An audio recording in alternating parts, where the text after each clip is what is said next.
Thank you very much, Mr. President. I am truly humbled by the extraordinary honor of this nomination, and I am especially grateful for the care that you have taken in discharging your constitutional duty in service of our democracy with all that is going on in the world today.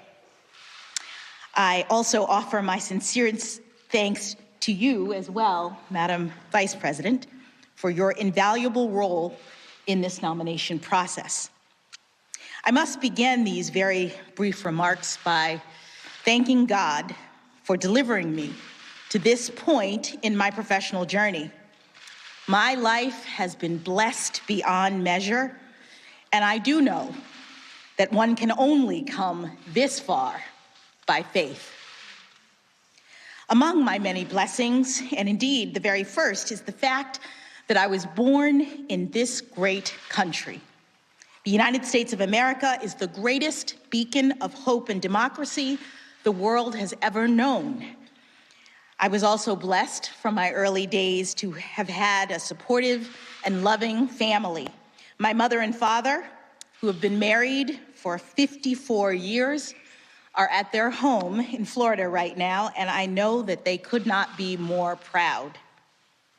It was my father who started me on this path when I was a child, as the president mentioned.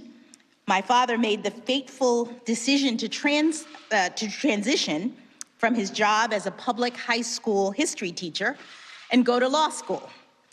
Some of my earliest memories are of him sitting at the kitchen table, reading his law books. I watched him study, and he became my first professional role model. My mother, who was also a public high school teacher, provided invaluable support in those early days, working full-time to enable my father's career transition while also guiding and inspiring 4-year-old me. My only sibling, my brother Ketanji, came along half a decade later, and I'm so proud of all that he's accomplished. After graduating from Howard University, he became a police officer and a detective on some of the toughest streets in the inner city of Baltimore. After that, he enlisted in the Army, serving 2 tours of duty in the Middle East.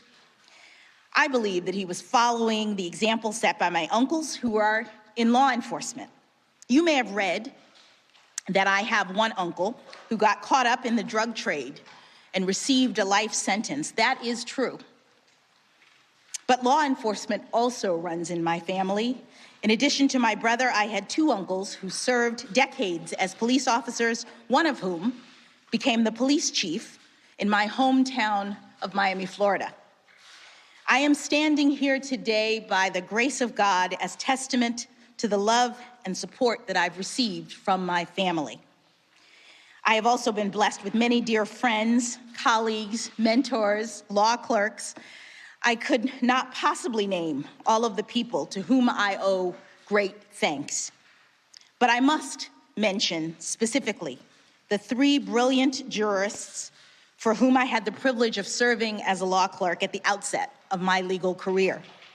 U.S. District Judge Patty Saris in Massachusetts, U.S. Court of Appeals Judge Bruce Selya in Rhode Island, and last but certainly not least, Associate Justice Stephen Breyer of the Supreme Court of the United States.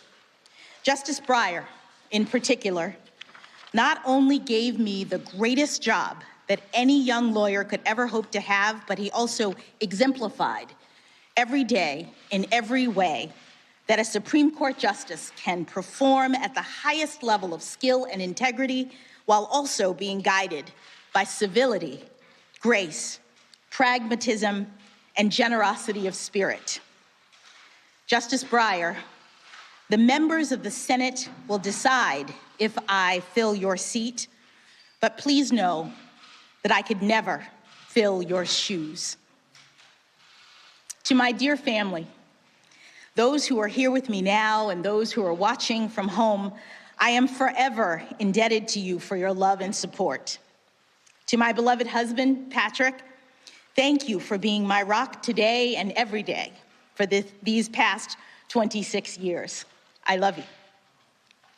To my daughters, Talia and Layla, you are the light of my life. Please know that whatever title I may hold or whatever job I may have, I will still be your mom. That will never change. There are so many other people I would love to be able to address and to thank, but time is short, so let me end by sharing an interesting coincidence that has actually meant a great deal to me over the years.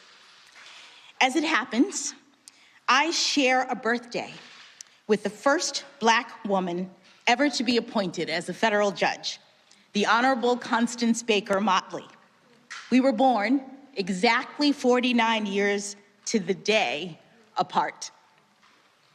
Today, I proudly stand on Judge Motley's shoulders, sharing not only her birthday, but also her steadfast and courageous commitment to equal justice under law. Judge Motley's life and career has been a true inspiration to me as I have pursued this professional path.